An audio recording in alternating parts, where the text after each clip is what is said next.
So, a very good morning to everyone. Uh, जो भी participants अभी तक आए हैं, मैं चाहूंगा कि उनसे मैं फीडबैक ले लूं कि टेक होम जो था एक्टिविटी थी, उसके ऊपर आपने क्या सोचा है और उसको कैसे आप लोगों ने फिल किया हुआ है. So for that, if there is any volunteer who would like to comment on the assessment pro forma before we begin discussion, and if there are question answer sessions maybe. So please.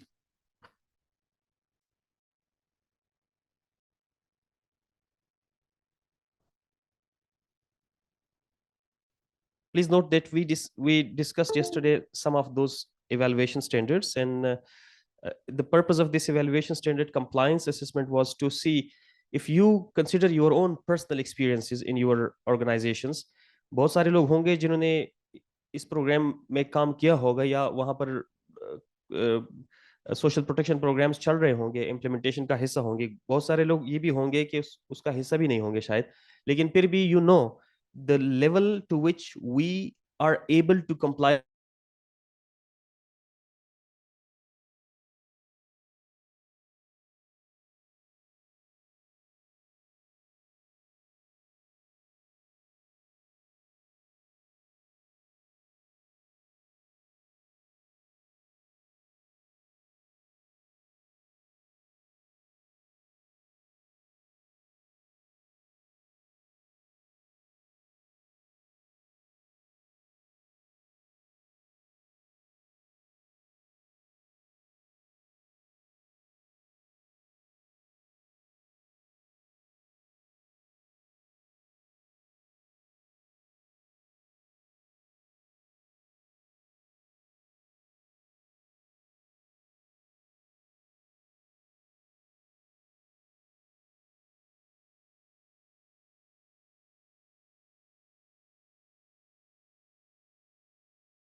कि cost effectiveness के लिए क्या तरीकाकार use करते हैं आप normally, अगर आप किसी कंसल्टेंट को असेस करते हैं या कोई प्रपोजल आपके पास आता है और आपने उसको असेस करना है कि हमने किसको देना है किसको नहीं देना है, या जो आप उसकी वैल्यू को देखते हैं, तो कोई क्राइटेरिया है या कोई मैकेनिज्म है तो शेयर कर ले हमसे.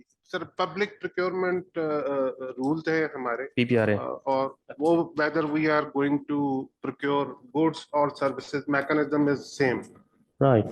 तो उसमें हम करते क्या है सर, पहले हम टेक्निकल एवेल्युएशन करते हैं जिसमें हम नंबर्स वगैरह देते हैं, बट यूजुअली वो evaluation is just for the purpose of short listing. Main essence जो आती है वो हमारी उसी पे आ जाती है कि सस्ता कौन सा. Okay okay.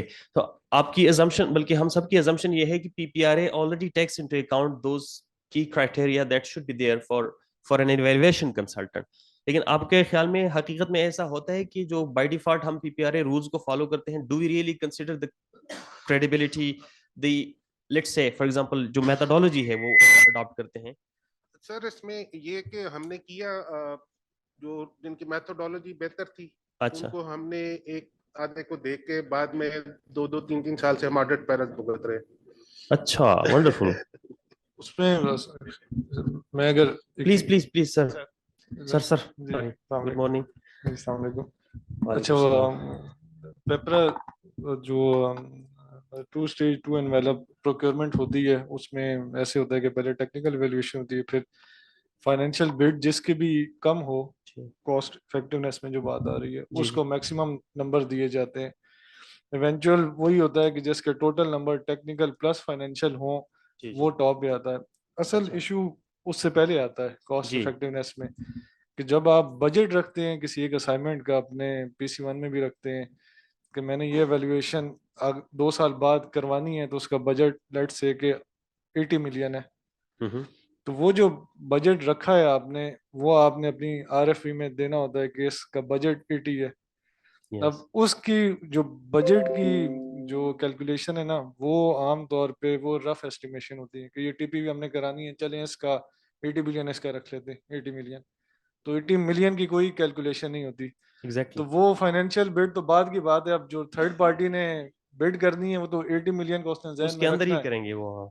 तो या वो उससे उसने ज्यादा नहीं 60 करेंगे। करनी है, 70 करनी है, हाँ। 80 करनी है, लेकिन 80 मिलियन वो एक वेग फिगर है। वाह। उस पर कोई कैलकुलेशन नहीं होती। रफ एस्टिमेशन हर ऑर्गेनाइजेशन करती हैं गवर्नमेंट में, हम्म लेकिन कोई साइंटिफिक कैलकुलेशन नहीं होती कि हम्म वर्क आवर्स कैलकुलेट करें, कितने बंदे चाहिए, कितने ह्यूमन रिसोर्स हम्म उसमें एलोकेट होगी पूरी TPV में। तो वो हम्म तो मतलब फाइनेंशियल बेट तो वो जब देखेगी थर्ड पार्टी वो उसकी बात है। लेकिन हम्म आपने जब पहले ही 80 मिलियन का उसे मार्जिन दे दिया है, हम्म। अब वो 50 करे, 60 करे, 70 करे, तो Right. ये कॉस्ट इफेक्टिवनेस में ये एक इशू आता है। तो आपके ख्याल में आपकी क्या सजेशन होगी इसको इम्प्रूव करने अच्छा, मैं अपनी जो पर्सनल एग्जांपल का? हम जो जी करते जी। हैं सेहत सहूलियत प्रोग्राम में हमने की थी। हम जो एवेल्यूएशन करते हैं उसके स्टेप्स लिख लेते हैं कि इस एवेल्यूएशन में हमने क्या क्या चीज़ें करनी है। हम्म फिर उसके आगे कौन कौन से इसमें हमें HR चाहिए होगा, लीड कंसल्टेंट चाहिए, कोई हम्म टेक्निकल एक्सपर्ट चाहिए, हम्म इकोनॉमिस्ट चाहिए। हम्म। उनके फिर हम वर्क आवर्स कैलकुलेट कर लेते हैं, वो हाँ हाँ। अंदाज़ा ही होता है या एस्टिमेशन दे जैसे देते हैं कि रिसर्च प्रोजेक्ट्स करते हैं हम भी 40 ऐसे। आवर्स इसके, फिर यस। उनका पर डे वेज पर्सन, हाँ। करके नंबर ऑफ इन्वॉल्वमेंट, तो वो एक तरीके से एक रफ कैलकुलेशन हम अंदाजन कर हम्म लेते हैं। हम्म। कोई ना कोई कैलकुलेशन होती है, वो फिर हमारी कमेटीज होती हैं, उधर हम उसे डिफेंड करते हैं। तो तो वो इसमें जब आप कोई, अगर तो कोई प्रोजेक्ट है, लार्ज स्केल प्रोजेक्ट है या छोटा सा है, आप ये कोई एस्टिमेशन करते हैं कि नंबर ऑफ बेनिफिशरीज टोटली कितने होंगे, उसकी पॉपुलेशन कितनी होगी जिसको हम, जिसको बेनिफिट्स पहुंचेंगे लेट्स से, या कोई प्रोग्राम आप लॉन्च कर रहे हैं जिसके बेनिफिशरीज वो होंगे।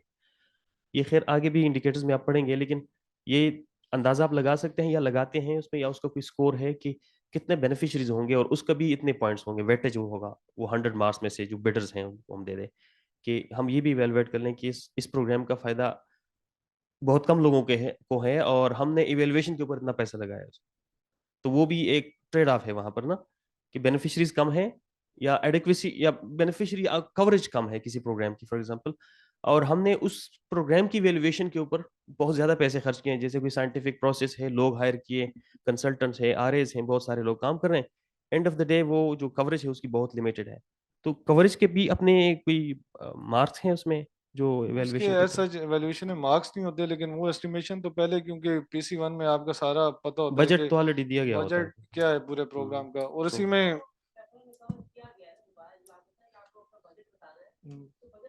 कवर किया है कि आपको जो बिट वैल्यू के लिए पता था कि आपने बिट वैल्यू कैसे कैलकुलेट करनी है, तो उसका बजट बनाना जरूरी है आपका। अब उसको लिमिट कर दे कि आप अपना अमाउंट लिख दें कि आपकी बिट वैल्यू कितनी होगी। तो इसके सब के से बना आपको पता था कि जो भी आपके पास आते थे लोग, तो एक दूसरे का पता है कि इसने कितना का वो बिट भरी है, तो उनका वो अमाउंट में पता लग जाती थी कि दूसरे का टेंडर कितनी अमाउंट का है। तब पता करना मुश्किल था इनके लिए ना, टेंडर जो अप्लाई करते हैं। अब तो पेपर इसको लिमिट कर दे कि आप अपने एक रेंज बता दें। सपोज आपने 20,000 25,000 पे बिड वैल्यू सबके लिए फिक्स रख दी है। अब आप जितने का मर्जी टेंडर भरा, वो कोई फर्क नहीं पड़ता कि आप में कितने का भरा है। तो आप ये मैंडेटरी नहीं है कि आप बजट बताएं उनको। टेक्निकल के लिए तो आपके पैरामीटर्स डिफाइंड होते हैं सारे कि आपकी रिक्वायरमेंट क्या है। जो टेक्निकल कम्पीट करेगा उसके बाद ही वो आपकी फाइनेंशियल बिड खुलेगी। नहीं, वो मेरे ख्याल है वो सर जो पूछ रहे हैं कि आपका मतलब जो एवेल्यूएशन में कॉस्ट आ रही है वो क्या उतनी, मतलब वो रिटर्न उस पर इतना है कि जो आप प्रोजेक्ट इम्प्लीमेंट, लेट से कि 100 रुपए का प्रोजेक्ट है और एवेल्यूएशन ही 50 रुपए की है, हाँ यस, तो वो दैट्स द मतलब वो पॉइंट क्या एक्चुअली। ज़रूरत भी है वैल्यूएशन की कि आप 50 रुपए की वैल्यूएशन करा रहे हैं। प्रोजेक्ट कॉस्ट इतनी है नहीं कि उसके वैल्यूएशन को फ़ायदा भी है। उसमें कह रहा हूँ कि हाँ। हमारी जो मतलब PC1 ही डिजाइन होता है, उसमें ऑलरेडी स्टेप लिखे होते हैं कि हाँ 80 मिलियन लेट्स से कि वैल्यूएशन होती है मिड लाइन, तो हाँ प्रोजेक्ट कॉस्ट है 200 बिलियन, हाँ, जी जी तो उसी से वो अंदाजा लगा लेते हैं कि हाँ ठीक है 1% है 2% है तो इसका ठीक है फीजिबल है। लेकिन ऐसा जो उसमें कोई मतलब हार्ड एंड फास्ट रूल नहीं है कि आपने हाँ। एवेल्यूएशन और इतनी रेंज दूसरा में। वो इवेल्युएशन जो उसके अंदर है मिड लाइन या एंड लाइन है, तो वो एक्चुअली वो प्रोग्राम ही या डिपार्टमेंट ही कंडक्ट कराती है। सो जो नॉर्मली जो आइडिया है यहाँ स्टैंडर्ड्स का वो ये है कि evaluation has to be conducted by third party. उसमें सर एक चीज जो जी जी वो एक जहन में आई थी कि जो अक्सर ऑर्गेनाइजेशन वो गवर्नमेंट ऑर्गेनाइजेशन इम्प्लीमेंटिंग एजेंसी खुद नहीं होते, फंड मैनेजमेंट होते हैं। जी तो फंड अगर हम मैनेजमेंट। आउटसोर्स कर रहे हो कि किसी थर्ड पार्टी को दियो, फिर एवेल्युएशन इंटरनली करवा सकते हैं, क्योंकि हमने अपनी हाँ उस केस में परफॉर्मेंस हो भी तो सकता नहीं है। देखनी, हमने तो इम्प्लीमेंटिंग एजेंसी की देखनी है। that could be, yeah, that could be a possible solution to this. But still जब implementation agency और evaluating agency सेम हो तो कॉन्फ्लिक्ट ऑफ इंटरेस्ट आ सकता है उसमें। ये आ सकता है क्योंकि आपकी जो इंडिपेंडेंस है बेसिकली वो समहाउ इन्फ्लुएंस हो सकती है। Any other if you would like to comment just please. PSPA, Umar Sheikh from PSPA। ये वैल्यूएशन स्टैंडर्ड्स बता दूं मैं जी जी जो हमने किए। आप इस पे कमेंट कर लें कि इन स्टैंडर्ड्स को सामने रखते हुए आप अपना जो जी जी डिपार्टमेंटल एक्सपीरियंस है वो देख लें कि किस हद तक हम उसको कंप्लाई कर सकते हैं अच्छा, इंडिपेंडेंस जो को ग्राउंड अगर रियलिटी है। इंडिपेंडेंस को देखें तो वो मॉडरेट मैंने मेंशन किया। उसकी रीजन ये है कि हमारे सभी डिसीजंस इट्स अथॉरिटी और गवर्न बाय बोर्ड। तो due to political issues board की कंपोजिशन भी नहीं होती और बोर्ड भी हमारा नई मीटिंग हर क्वार्टरली उस पे होनी होती है, तो वो नहीं हो पा रही, जिसकी वजह से सब डिसीजंस पेंडिंग होते हैं। तो ये एक चैलेंज है हमें राइट इसमें इंडिपेंडेंस में। उसके बाद ऑब्जेक्टिविटी, और उसमें तो वही है कि लो एनरोलमेंट रेट कुछ प्रोग्राम्स में हमारे होते हैं, तो वो एक चैलेंज है कि लो पॉलिटिकल प्रायोरिटीज भी डिफरेंट हैं, और फिर कुछ प्रोग्राम्स में जो उनसे ना लो एनरोलमेंट रेट होता है हमारा। अच्छा अकाउंटेबिलिटी का तो मुझे कोई समझ में नहीं आया कि क्या चैलेंज है, बट हाई हमारी होती है नेचुरली। वो हमारा ट्रांसपेरेंट सिस्टम होता है डिसबर्समेंट का भी और रजिस्ट्रेशन का भी, और हमारे इंटरनल और एक्सटर्नल ऑडिट्स हो रहे होते हैं, तो वो उसमें तो कोई एज इस तरह का नहीं हमारे पास है। क्रेडिबिलिटी में अगर देखें तो उसमें ये होता है हाई है उसका लेवल, क्योंकि हम चैलेंज हमें उसमें ये आता है कि डाटा एक्विजिशन फॉर हमारे जो सोशल प्रोटेक्शन के प्रोग्राम्स होते हैं उसके लिए हम डिपेंडेंट होते हैं डेटा लेने के डिफरेंट और डिपार्टमेंट से। एक्सटर्नल तो वो थोड़ा सा उसमें कभी कभार मसले मसाइल आते हैं, चैलेंजेस आते हैं। ट्रांसपेरेंसी का हमारा कंसर्न हाई होता है, बिकॉज हमारे जो बेनिफिशरीज हैं उनका सेंसिटिव डेटा हमारे पास होता है, तो हम एक्सपोज नहीं कर सकते बेनिफिशरीज का डेटा। चैलेंज ये है कि अगर कोई पूछता है हमें कि मैं क्यों नहीं एलिजिबल, तो हम नहीं बता सकते उसका। जैसे PMT अगर स्कोर की बात करें तो हम ये तो बता सकते हैं कि आपका उसके उसमें नहीं है जो हमें रिक्वायर्ड था PMT स्कोर, बट उसको हम मजीद इंफॉर्मेशन नहीं दे सकते कि आपका क्या PMT स्कोर है यस और क्योंकि वो कितना उनकी प्राइवेसी में आ जाएगा फिर। प्राइवेसी में आ जाता है। तो ये एक चैलेंज ऑब्वियसली है। Human rights, gender equity, ethical considerations, ये इसका लेवल हाई है, इसका कोई चैलेंज है नहीं। इस पे हम प्रोग्राम्स कर रहे होते हैं, ह्यूमन राइट्स पे ही हो रहे होते हैं, जेंडर पे भी हो रहे होते हैं कुछ प्रोग्राम्स, तो वो चल रहे होते हैं। कॉस्ट इफेक्टिवनेस मॉडरेट है हमारा। उसकी रीजन ये है कि डिजिटल पेमेंट सिस्टम है, तो ये एक्सपेंसिव, इट्स एक्सपेंसिव बिजनेस। जो डिजिटल पेमेंट सिस्टम होता है इसकी सर्विसेज की कॉस्ट काफी ज्यादा होती है, फिर जो इंफ्रास्ट्रक्चर होता है उसकी रनिंग कॉस्ट काफी ज्यादा होती है, तो इट्स एन एक्सपेंसिव बिजनेस। तो कॉस्ट इफेक्टिव तो नहीं है, जी बट अच्छा कॉस्ट इफेक्टिवनेस नहीं है, इसको नहीं, इम्प्रूव किया जा सकता है। ऑब्वियसली इसको किया जा सकता अच्छा जी हमारे पास वैसे टाइम लिमिटेड है लेकिन सर छोटा सा चैलेंज प्लीज जो प्लीज। हमने संघ में फेस किया वो ये था कि इनिशियली जब हमने सोशल प्रोटेक्शन को प्लान कर रहे थे, तो उस प्लानिंग के अंदर हमने लोकलाइज्ड सोशल रजिस्ट्री का एक कंपोनेंट रखा था कि यूसी लेवल पे जाके हम सोशल रजिस्ट्रीज अपनी इस्टेब्लिश करेंगे। लेकिन बाद में जब वर्ल्ड बैंक हमारे साथ आए तो उन्होंने थोड़ा सा NSER के बारे में हमें ये बताया कि पाकिस्तान का कोई लीगल फ्रेमवर्क इस तरह है जिसमें बल्क डेटा जो है उसकी या तो नादरा के पास एक्सक्लूसिव राइट्स होते हैं या वो NSER को इंटाइटल किया गया है कि वो बल्क डेटा सिर्फ नेशनल सोशो इकोनॉमिक रजिस्ट्री वाले ही कलेक्ट कर सकते हैं। तो हमारा जो इनिशियल प्लान था कि यूसी लेवल पे जाके या तालुका लेवल पे जाके असिस्टेंट कमिश्नर्स के ऑफिसेस में जाके सोशल रजिस्ट्री का एक दफ्तर इस्टेब्लिश करें as per hour initial planning. अगर वो रजिस्ट्री बन जाती और उस रजिस्ट्री को हम काउंटर चेक कर लेते नेशनल सोशल इकोनॉमिक रजिस्ट्री के साथ या नादरा के साथ या पीटीए के साथ, तो वो डेटा हमारे पास ज्यादा क्रेडिबल बन सकता था। लेकिन क्योंकि हमें प्रोजेक्ट्स इंप्लीमेंट करने थे क्राइसिस सिचुएशन में, एज सिविल सर्वेंट्स हम सबको पता है कि फायर फाइटिंग ही कर रहे होते हैं, प्लानिंग तो हम नहीं करते। काम होता है, बस काम करना होता है, डिस्पोज ऑफ करना होता है, तो वो हम नहीं कर सके। तो one of the challenges which I practically observed और मैंने इनकाउंटर की, वो ये थी कि हमारी प्लानिंग बेहतर थी अगर लोकल लेवल पे सोशल रजिस्ट्री हम एस्टेब्लिश कर लेते और उसको काउंटर चेक कर लेते, लेकिन we couldn't do it. That's really nice feedback, and I'm really happy that you are sharing your experiences with us here, and I'm looking forward to seeing all of your comments in that pro forma, क्योंकि अभी हमारे पास time नहीं है, लेकिन मैं detail में उसको हम पढ़ेंगे।